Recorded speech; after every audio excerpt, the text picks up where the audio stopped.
Hey guys, అందరికీ నమస్కారం. అందరూ మంచిగా ఉన్నారు కదా. ఈరోజు ఒక మంచి ప్లేస్ని చూపించడానికి అయితే నేను మీ ముందుకు వచ్చేసానండి. వీడియో చాలా బాగుంటుంది, చాలా ఇంట్రెస్టింగ్గా ఉంటుంది. నేచర్ లవర్స్కి అయితే చాలా చాలా నచ్చుతుంది అనమాట. సో మొత్తం చూసినట్లయితే మీకు బాగా నచ్చుతుంది, ఎక్కడ స్కిప్ చేయొద్దు వీడియోని. అండ్ మన ఛానల్ని ఎవరైనా ఫస్ట్ టైం చూస్తున్నట్లయితే ఛానల్ని సబ్స్క్రైబ్ చేసుకొని పక్కన ఉన్న బెల్ ఐకాన్ని కూడా క్లిక్ చేసుకోండి. సో దట్ ఏంటంటే ఇలాంటి మంచి మంచి వీడియోస్ అన్నీ కూడా మీకు డైరెక్ట్గా నోటిఫికేషన్స్లో వచ్చేస్తాయి. సో ఈరోజు నేను మీకు చూపించబోయే ప్లేస్ ఏంటంటే ఈషా ఫౌండేషన్. అంటే అందరికీ తెలిసిందే కదా, కోయంబత్తూరులో ఉంటుంది. మనకి చాలా పెద్దది శివుడు విగ్రహం ఉంటుంది. అక్కడ హాఫ్తోనే ఉంటుంది అనమాట, ఫుల్ ఉండదు. మళ్ళీ తెలుపు రంగు కలర్లో ఉంటుంది కదా. చాలా ఫేమస్ ఈ టెంపుల్ తమిళనాడులో, కోయంబత్తూర్ ఈషా టెంపుల్ అనమాట. ఈ టెంపుల్ని 1992లో జగ్గి వాసుదేవ్ అన్న ఒక అతని చేత నిర్మించబడిందంట అప్పట్లో. అండ్ ఈషా అనే దానికి మీనింగ్ ఏంటంటే నిరాకార దైవం అని అర్థం అంట. అండ్ ఈ టెంపుల్ మొత్తం మనకి ఏంటంటే వాలంటీర్తోనే నిర్వహించబడుతుంది. ఇక్కడికి వెళ్ళే రూట్ కూడా చాలా కొంచెం డేంజర్గా ఉంటుందన్నమాట. అంటే ఏంటంటే ఎక్కడికక్కడే మనకి ఎలిఫెంట్ క్రాసింగ్ జోన్ అలా ఉంటుంది. మొత్తం ఇదంతా ఎక్కడంటే నీలగిరి పర్వతాల్లో భాగమైన వెల్లియంగిరి శ్రేణిలో 150 ఎకరాల స్థలంలో దట్టమైన అడవులు, ప్రత్యేకమైన వన్యప్రాణులు, ఇలా మొత్తం అన్నిటితోని మనకి ఏంటంటే ఇది నిర్వహించబడింది అప్పట్లోనే. అంటే ఇంకా ఇక్కడ మనకి ఏంటంటే ధ్యానలింగం, తీర్థకుండం, ఈషా బుద్ధి కేంద్రం, ఈషా హోమ్ స్కూల్, ఇలా చాలా ఉంటాయన్నమాట మనకి ఇక్కడ. మేము ఇక్కడికి ఎలా రీచ్ అయ్యామంటే ముందుగా కోయంబత్తూర్ రైల్వే స్టేషన్కి అయినా బస్ స్టాప్కైనా మనం రీచ్ అయిపోతే అక్కడి నుంచి గాంధీపురం బస్ స్టాప్కి రీచ్ అవ్వాలి.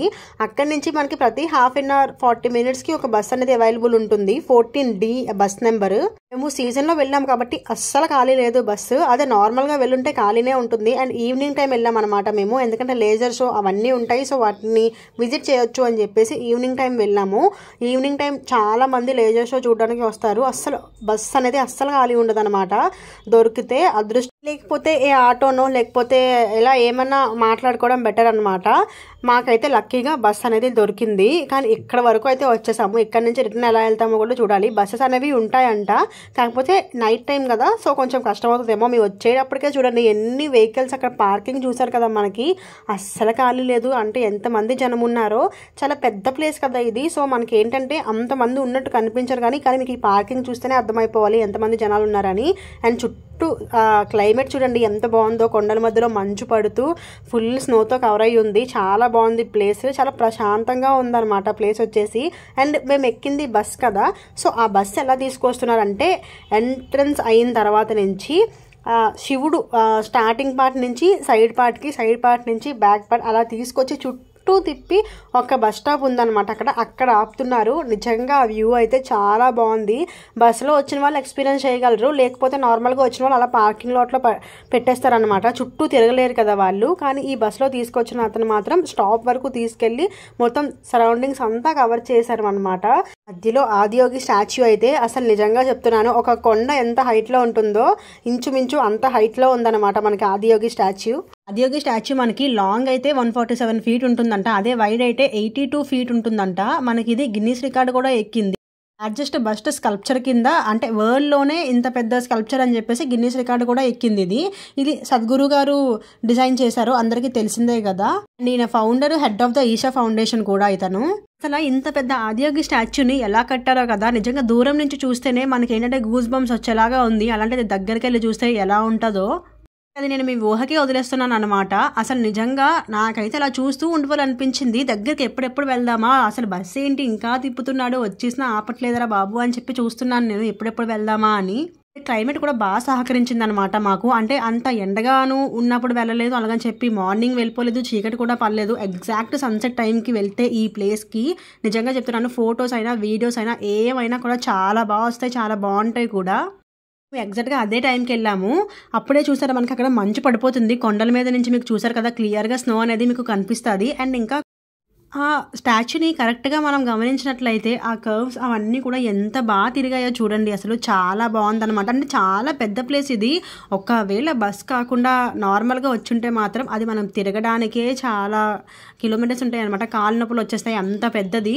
అండ్ ఇదంతా బ్యాక్ సైడ్కి వచ్చినప్పుడు చూడండి హాఫ్ మూన్ ఇంకా హెయిర్ ఎంత బాగా కనిపిస్తుందో కదా మనకి. అండ్ ఇంకా పెయింట్ ఏదో వేస్తున్నట్టున్నారు అక్కడ, మనకి చిన్న కన్స్ట్రక్షన్ లాగా చేస్తున్నారు బ్యాక్ సైడ్ అంతా కూడా. ఇంకా ఫైనల్‌గా బస్ అతనైతే స్టాప్‌లో ఆపేశాడు. అక్కడి నుంచి మళ్ళీ అసలు దగ్గర నుంచే తీసుకొచ్చాడు. కానీ కొంచెం దూరంలో ఆపాడనమాట. అక్కడ స్టాప్ కదా! సో, అక్కడే ఆపుతారు. అక్కడి నుంచి మనం ఏంటంటే నడుచుకొని ఆదియోగి స్టాచ్యూ దగ్గరికి వెళ్ళాలి. వెళ్తున్నప్పుడు చూడండి ఎంతమంది జనాలున్నారో అస్సలు ఖాళీ లేదనమాట. వెళ్తున్నారు, చూసి వచ్చేస్తున్నారు. అండ్ ఇంకా కొంతమంది ఏంటంటే ప్రదక్షిణలు కూడా చేస్తున్నారనమాట చుట్టూ కూడా. అండ్ ఇంకా మనకి చూసాం కదా ఇక్కడ మొత్తం గ్రీనరీ ఉంది. అసలు ఫుల్‌గా చాలా బాగా పెంచుతున్నారు. మొత్తం ప్లాంట్స్ అవన్నీ కూడా. మరి ఎంత చుట్టూ తిరగాలో తెలీదు కానీ చాలామంది మాత్రం ప్రదక్షిణలు అయితే చేస్తున్నారు. అండ్ విజిట్ చేసి వచ్చేసిన వాళ్ళు కూడా చాలామందే ఉన్నారు. వెళ్తున్న వాళ్ళే ఇంతమంది ఉన్నారంటే ఇంకా వచ్చేటి వాళ్ళు ఎంతమంది ఉంటారో అనిపించింది నాకు చూడగానే. ఇంకా డిఫరెంట్ ప్లాంట్స్ అవి పెంచుతున్నారు కదా, వాటికి ఏంటంటే నేమ్స్ బోర్డ్స్ కూడా పెట్టారనమాట. నేమ్ బోర్డ్స్ కూడా పెట్టారు. అంటే ఏ ప్లాంట్, ఆ ప్లాంట్ నేమ్ ఏంటి, ఆ వాటన్నిటికి సంబంధించిన నేమ్ బోర్డ్స్ కూడా అక్కడ మనకి పెట్టారనమాట, మనకి తెలియడానికి అని చెప్పేసి. ఇంకా ఇది కొంచెం దూరం కదా, సో ఇక్కడ ఏంటంటే ఎడ్ల బండ్లు కూడా మనకి అవైలబుల్ ఉన్నాయన్నమాట. వాటి మీద ఎక్కి జనాలు ఏంటంటే చుట్టూ చూసుకొని వాళ్ళ స్టాప్ ప్లేసెస్కి వాళ్ళు వెళ్ళిపోతున్నారు. అవి చాలానే ఉన్నాయి ఇక్కడ. ఎడ్ల బండ్లు కాకుండా ఇలా ఇప్పుడు మీకు చూపిస్తున్నాను కదా ఒక వెహికల్, ఇలాంటివి కూడా ఉన్నాయి. సో వాటిల్లో కూడా ఎక్కి మొత్తం చుట్టూ చూసుకొని వెళ్ళిపోతారు. లేకపోతే ఎక్కడ డ్రాప్ చేస్తున్నారు, లేకపోతే అక్కడి నుంచి బస్ స్టాప్స్ దగ్గర అక్కడ డ్రాప్ చేస్తున్నారు అనమాట. ఇక్కడ చూడండి ఆవుల్ని ఎలా మనకి ఏంటంటే ఎడ్ల బండి లాగా వెనకాతలంతా ఒక వెహికల్ లాగా ఉంది. అక్కడ మనకి ఏంటంటే ఫ్యామిలీస్ ఎక్కువ మంది ఉన్నారు అనుకోండి, సో అలాంటివి చూస్ చేసుకొని వెళ్ళిపోతున్నారు. పెద్దవాళ్ళు లాంటి వాళ్ళు ఎక్కువ నడలేరు కదా, సో అలాంటి వాళ్ళందరూ కూడా అవి చూస్ చేసుకొని వెళ్తున్నారు అనమాట. చాలా వరకు ఉన్నాయి అవి. అండ్ ఇక్కడ ఏంటంటే ఇంకా మనకి డ్రింకింగ్ వాటర్ అవన్నీ కూడా అవైలబుల్ ఉన్నాయి. అండ్ ఇంకా మనకి ఇక్కడ స్వామిలు కూడా చాలా మంది ఉన్నారనమాట. అదే సీజన్ కదా స్వామిలది, సో వాళ్ళు శబరిమల వస్తారు కదా, సో అక్కడి నుంచి కొన్ని ప్లేసెస్ని వాళ్ళు విజిట్ చేస్తారు. ఇక్కడ కూడా అలా విజిట్ చేసి చాలా మంది స్వామిలు కూడా ఉన్నారు ఇక్కడ. ఇంకా భవానీలు కూడా ఉన్నారు ఇక్కడ. మరి అక్కడ ఈ సీజన్లో భవానీమాల వేస్తారేమో, సో భవానీలు కూడా ఉన్నారు. స్వామిలు మాత్రం ఆల్మోస్ట్ అందరూ తెలుగు వాళ్ళే ఉన్నారనమాట. అండ్ ఇంకా మనం ఆదియోగి స్టాచ్యూ సైడ్ పార్ట్కి అయితే వచ్చేసాము. అక్కడ నుంచి నడుచుకొని ఇంతవరకు వచ్చేసాం అనమాట. ఇప్పుడు ఫ్రంట్ పార్ట్ నుంచి మీకు క్లియర్గా చూపిస్తాను చూడండి. కింద ఇలా పాట్స్ లాగా పెట్టి అందులో తామర పూలు పెంచుతున్నారు. ఇదేమో మెడిటేషన్ది. సో అక్కడి నుంచి మనం స్టాచ్యూ చూడండి ఎంత బాగా అనిపిస్తుందో కదా. ఇంకా మీకు బ్యాక్ సైడ్ నుంచి కూడా చూపిస్తాను క్లియర్గా. ఇక్కడ ఆల్రెడీ అక్కడ మెడిటేషన్ చేస్తున్నారు. అండ్ ఇంకా పూలమాలలు అవన్నీ వేసి పూజ కూడా చేస్తున్నారు అనమాట. ఇది ఆదియోగి స్టాచ్యూకి ముందనే ఉంటుంది.